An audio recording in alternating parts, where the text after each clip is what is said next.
শ্রী স্বামী সর্বানন্দ পরমহংসদেব স্বদেশ প্রেম কাকে বলে এই প্রসঙ্গে বলেছেন, স্বদেশ প্রেম কেমন বস্তু জানো? স্বদেশ প্রেম যেন অগ্নিতপ্ত লৌহ শলাকা, যা হৃদয়ে প্রবেশ করে তার প্রাণ পরের দুঃখে পরের ব্যথায় ছটফট করে।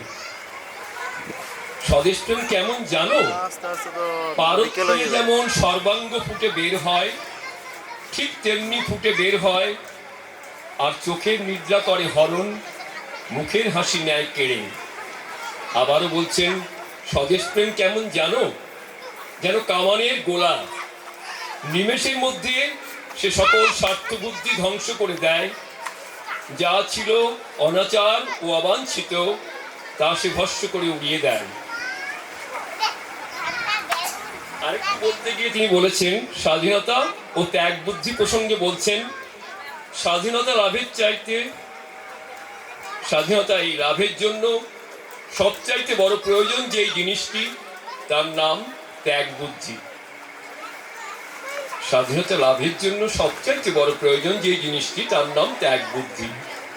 সমগ্র জাতির মধ্যে যদি ত্যাগ বুদ্ধির না উন্মেষ ঘটানো যায়, উচ্চ নীচ, ছোট বড়, ধনী নির্ধন সকল শ্রেণীর দেশবাসীর ভিতরে যদি পরার্থ প্রেরণা না সঞ্চারিত করা যায়, তাহলে অন্যদিকে আয়োজন যতই পাকা হোক না কেন, স্বাধীনতার বিশাল অনন্মুখ চোখের পলকে ধ্বংস হয়ে ধসে পড়ে যাবে।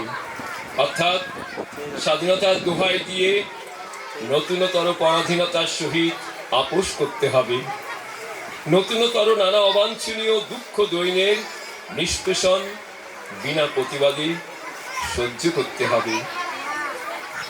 জীবে প্রেম প্রসঙ্গে তিনি বলেছেন, সর্বজীবে ভালোবাসা যার, সেই তো অজ্ঞান জীবে করিবে উদ্ধার।